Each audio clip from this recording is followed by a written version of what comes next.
홍익표 원내대표의 속개 선언으로 더불어민주당 제205차 최고위원회 회의를 속개하겠습니다. 네, 회의를 속개하겠습니다. 먼저 홍익표 원내대표의 모두 발언이 있겠습니다. 네, 방금 국무회의에서 정부가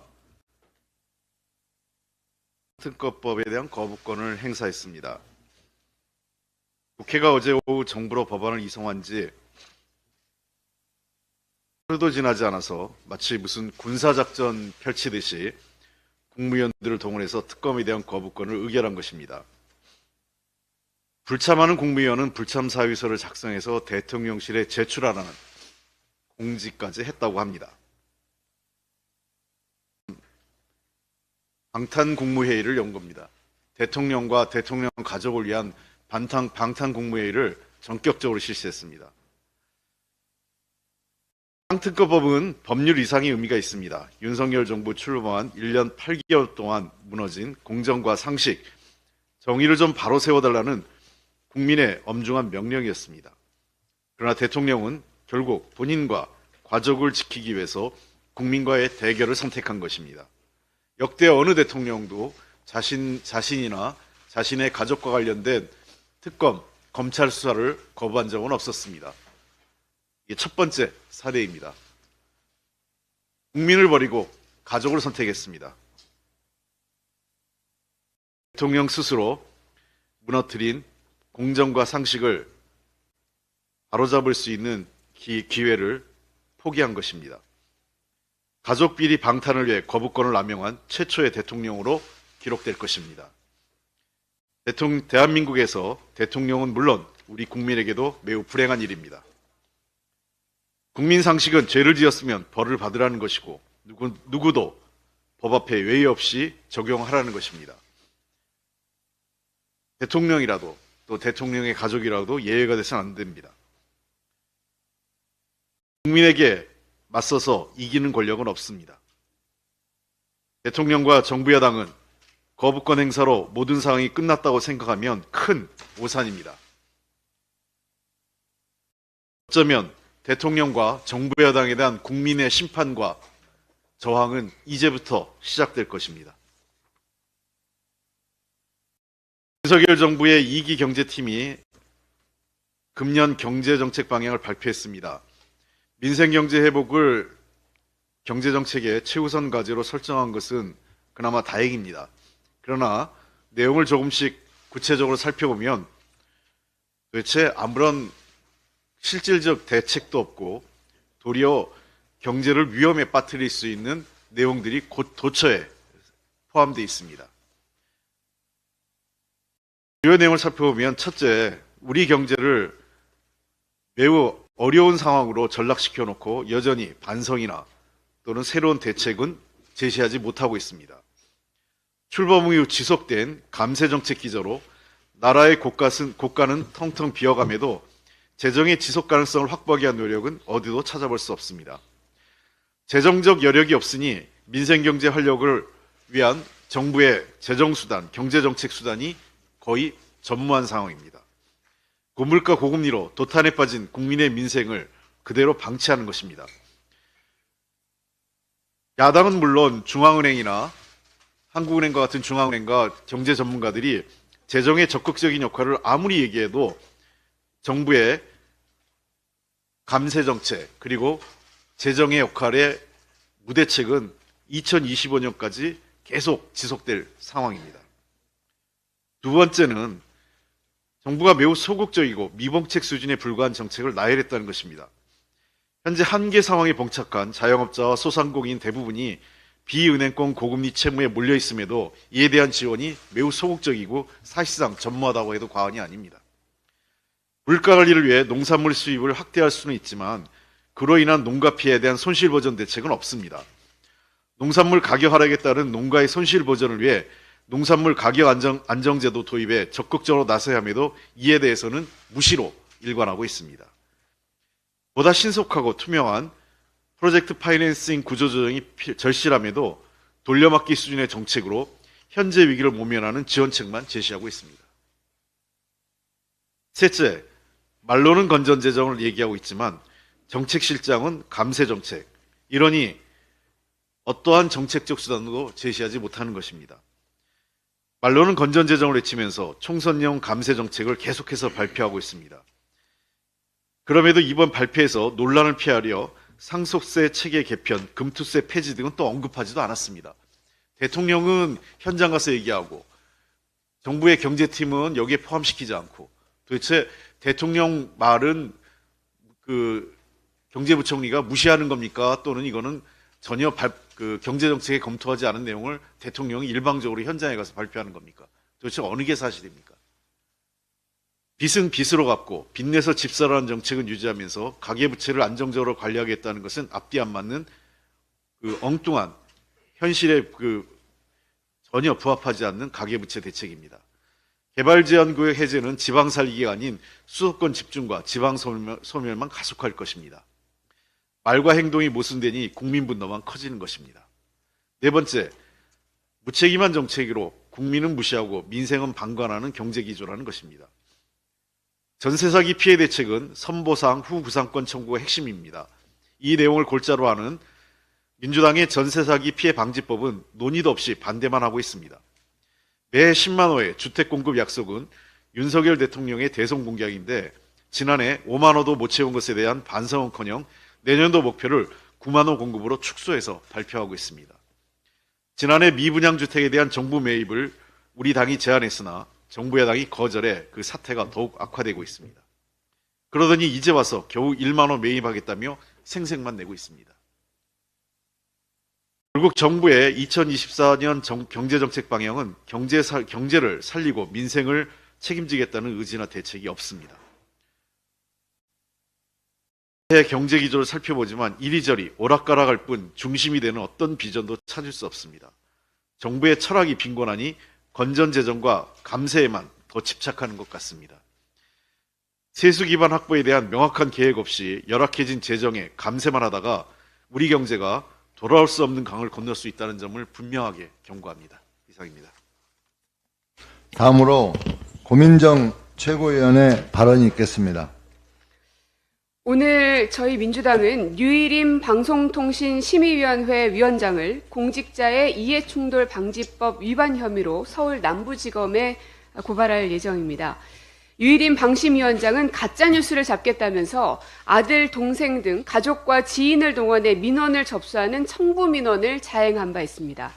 이를 근거로 방송사들을 심의하고 최고 수위 징계인 과징금을 부과하는 상상조차 어려운 부도덕한 행위를 저질렀음이 방심위 공익신고자들에 의해 확인됐습니다. 그러나 현재 야당 당대표에 대한 2차 가해 수준의 가짜뉴스에 대해선 어떤 조치를 취할지 지켜보겠습니다. 류일임 위원장 지인들이 특정 시기에 집중적으로 제출한 민원의 내용은 복붙이라도 한 듯 글의 구조와 오타까지도 똑같다고 합니다. 즉, 유 위원장이 가족과 지인을 동원해 청부 심의를 하고 이를 이용해 비판 언론을 겁박하는 언론 장악을 하려 한 것이 확인된 셈입니다. 그러나 청부 민원이 보도되고 공익신고가 권익위에 접수된 이후 류 위원장은 신고자 색출을 위해 특별 감찰반 구성을 지시했습니다. 제가 확인한 자료에 따르면 지난해 12월 27일부터 감사반을 편성해 내부 공익신고자 색출 작업을 진행하고 있습니다. 정말 어이가 없는 일입니다. 도둑을 신고하자 위험을 무릅쓰고 도둑을 신고한 의인을 색출하겠다는 적반하장의 파렴치한 행각을 하고 있는 게 바로 류일임입니다. 류 위원장의 가족 등 지인을 동원한 청부민원 행위는 공직자의 이해충돌 방지법과 방심위 임직원의 이해충돌 방지 규칙을 명백하게 위배한 것입니다. 해당 사안이 공개된 이후 류 위원장이 공익신고자를 색출하기 위해 감사를 지시하고 감사반을 편성해 감사에 돌입한 것은 이해충돌 방지법 20조에 해당합니다. 여기서 불이익 조치는 공익신고자 보호법 제2조 6항에 따른 불이익 조치를 말한다고 되어 있는데, 즉 직무에 대한 부당한 감사 또는 조사나 그 결과의 공개라고 명시되어 있습니다. 결국 류 위원장의 공익신고 색출 감사는 명백하게 이해충돌 방지법을 위반한 것으로 2년 이하의 징역 또는 2천만 원 이하의 벌금형에 처해진다고 되어 있습니다. 도둑질이 들통나자 사과나 반성이 아니라 공익신고자를 겁박하는 유일임 위원장을 민주당은 절대 용납하지 않을 것입니다.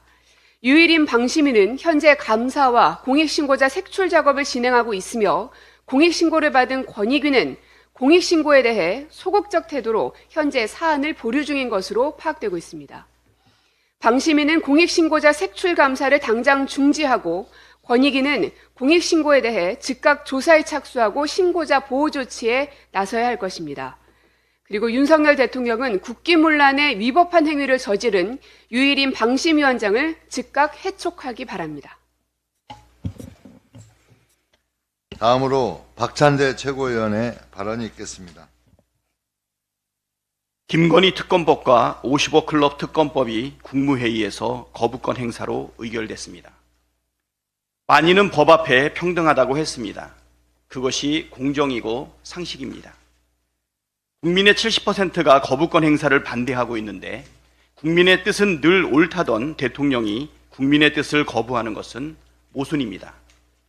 공정과 상식을 내세운 대통령이 본인과 가족이 관련된 범죄 의혹에 대해 특검을 거부한 것은 그야말로 불공정과 몰상식, 내로남불의 상징이라고 할 것입니다. 가족의 범죄를 비호하기 위해 거부권을 남용하는 대통령은 법치를 말할 자격이 없습니다. 국민의 뜻을 거부하고 국민과 싸우는 대통령은 민주주의 국가의 대통령 자격이 없습니다. 우리 국민은 김건희 특검법과 55 클럽 특검법을 거부한 대통령을 단호하게 심판할 것이라고 믿습니다. 부적격 국방부 장관 파면이 독도를 지키는 일입니다. 독도가 한일 간 영유권 분쟁 지역이라는 신원식 국방부 장관의 인식은 매우 확고해 보입니다. 신원식 장관은 최근 국방부 장병 정신교육 교재에 독도가 분쟁 지역이라는 내용이 담긴 것을 두고 사과했지만 정작 의원 시절 자신의 SNS에 한일 간 독도 영유권 분쟁이 있는 것은 사실이라는 글을 쓴 바가 있습니다. 또 지난해 3월 국회 국방위 전체 회의에서 한일 간의 과거사와 독도 영유권 분쟁이 있는 건 사실이라고 직접 발언한 사실도 확인됐습니다. 이쯤 되면 우연이라거나 실수라고 할 수 없는 확신범입니다.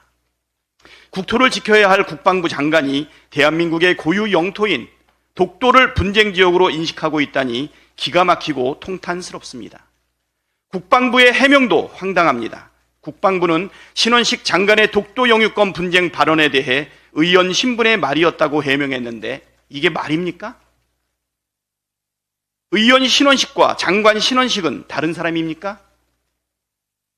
신원식 장관이 국방부 장관으로 있는 한 일본은 호기롭게 독도를 분쟁 지역으로 몰아갈 게 불보듯 뻔합니다.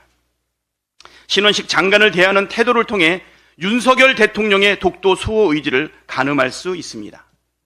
윤석열 대통령은 신원식 국방부 장관을 즉시 파면하십시오.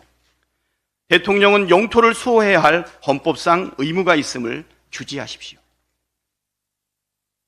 법원이 이재명 대표 살인 미수범에 대한 구속영장을 발부했습니다. 당연한 조치입니다. 범인이 범행 전날 봉하마을에서 예행 연습을 하는 듯한 영상도 공개되었습니다.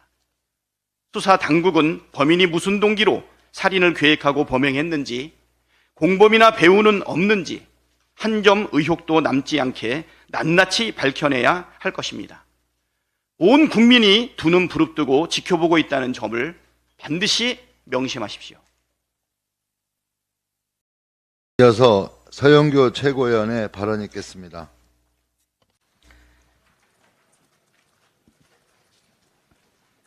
특검을 거부하면 안 된다고 국민이 명령 내렸습니다. 김건희 낱낱이 수사해야 한다고 국민이 명령 내렸습니다. 그리고 대장동 50억 클럽 낱낱이 수사해야 한다고 국민이 명령 내렸습니다. 대장동 50억 클럽에는 수사 대상에 윤석열 대통령도 들어있는 거 아닙니까? 대장동 씨앗자금 브로커였던 조우영을 수사했던 주인검사는 윤석열 대통령이었고 그 변호사가 박영수 변호사였습니다. 윤석열 대통령과 박영수 변호사는 특수 관계입니다. 이 과정에서 어떻게 조우영이라고 하는 브로커의 수사가 중단되었는지 낱낱이 수사해야 합니다. 특검이 수사해야 합니다. 그런데 본인이 연루되어 있는 특검을 국무회의에서 거부 의결을 했다고요? 이것은 이해충돌 방지법 위반입니다. 그리고 김건희 여사가 연루되어 있는 주가 조작 범죄의 거부권을 행사한다고요? 이것도 직권남용의 이해충돌 방지법 위반입니다. 대통령은 그것을 거부할 권한이 없습니다. 이와 관련해서 대통령이 했던 말 한 번 더 영상으로 생생하게 들어보시도록 하겠습니다.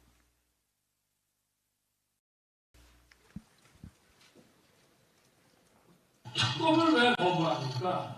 죄에 졌으니까 거부하는 겁니다. 진상을 밝히고 조사를 하면 감옥에 가기 때문에 못하는 겁니다.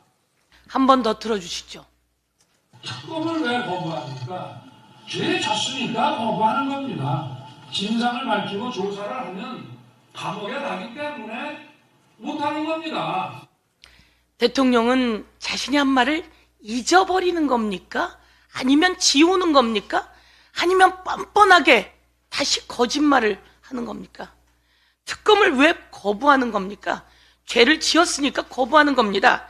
진상을 밝히고 조사를 하면 감옥에 가기 때문에 못하는 겁니다. 이렇게 이야기합니다. 50억 클럽 맞습니다. 국민의 70%가 국민일보 여론조사에 의하면 특검 거부해서는 안 된다. 낱낱이 수사해야 한다. 국민의 70%가 그렇게 이야기하고 있습니다. 특검을 왜 거부하는 겁니까? 낱낱이 수사하면 감옥에 갈 거라고 본인도 부인도 감옥에 갈 거라고 생각해서 거부하는 겁니까? 이것은 대통령이 한 말을 그대로 돌려드리는 겁니다. 대통령은 어떻게 한 나라의 대통령이 되어서 자기가 한 말을 그렇게 바로 바꿀 수가 있단 말입니까? 한동훈 비대위원장이 특검을 악법이라고 이야기했다고 하죠. 한동훈 비대위원장은 윤석열 대통령과 김건희 여사의 꼭두각시입니까? 국민 70%가 특검해야 된다고 얘기하는 거 아닙니까? 그런데 국민 70%가 악법을 지지한다는 이야기입니까? 국민 70%를 그렇게 짓밟고 가도 된다고 생각하는 겁니까? 이래도 된다고 생각하는 국민의힘 비대위원장, 그리고 윤석열 대통령, 김건희 여사, 그리고 온갖 국무위원들 정말 자격 없습니다.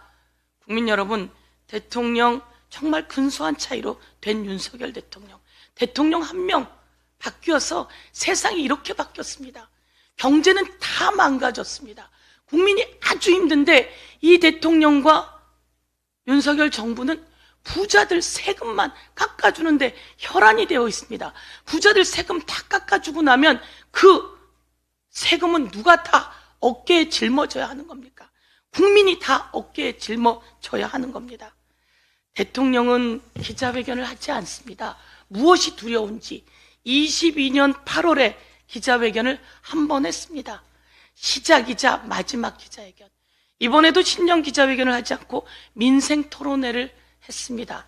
이 민생 토론회가 소통이라고 하는데요. 단 6분 공개하고 전부 다 비공개입니다. 윤석열 대통령은 불통의 상징입니다. 윤석열 대통령이 그곳에서 경제 관련해서 이런 이야기를 했다고 합니다. R&D 관련한 이야기를 했다고 하는데요. 혹시 그것도 있습니까? 영상. 대통령에게 더불어민주당이 그런 얘기 계속했습니다. R&D 예산을 5조 2천억이나 깎는다고요? 이렇게 하면 연구를 누가 합니까? 왜 깎습니까? 살려내야 됩니다. 라고 이야기를 했는데 대통령은 R&D 관련해서 이권 카르텔을 얘기했었죠. 그런데 어제 민생토론회에서 대통령이 이런 얘기를 했다는 겁니다. R&D 예산 제 재임 중에 대폭 늘릴 것입니다. 아니 대폭 깎아놓고 대폭 늘린다고 했다는 겁니다. 이와 관련해서 영상이 있으니까 영상 한 번 더 보도록 하시겠습니다. R&D 예산 제 재임 중에 대폭 늘릴 겁니다. 다만 지금 R&D를 조금 줄였습니다. 뭐 많이는 안 줄였어요. 그런데 지금 현재 한번 보십시오. 대학의 연구자들이나 이런 분들 공부도 많이 하고 이제 본격적으로 뭔가를 연구를 하려고 하는데 그분들이 연구할 자금이 없어요. 특검을 왜 거부합니까? 예. 지금 말씀하듯이 조금 줄였다 그러고 많이는 안 줄였다 그러는데 이것도 다 거짓말 아닙니까? 거짓말 대통령 국민이 거부합니다. 특검을 거부한 대통령 국민이 대통령을 거부합니다. 이어서 장경태 최고위원의 발언이 있겠습니다. 윤석열 대통령은 김건희 특검법을 즉각 수용하십시오. 헌정 사상 초유의 방탄 거부권을 행사하시면 국민 거부권이 행사될 수 있음을 명심하시기 바랍니다. 땡윤 방송으로도 모자라 땡전 방송으로 회귀하려는 겁니까? KBS 뉴스 책임자가 소속 기자들에게 전두환 씨 호칭을 씨가 아니라 전 대통령으로 통일하라고 공지한 사실이 드러났습니다. 5.18 학살자, 12.12 쿠데타 내란 수괴에 대한 국민은 이미 대통령에 대한 예우를 박탈했습니다. 국민의 평가를 무시하는 것은 국민의 방송이 되길 거부하는 것입니다.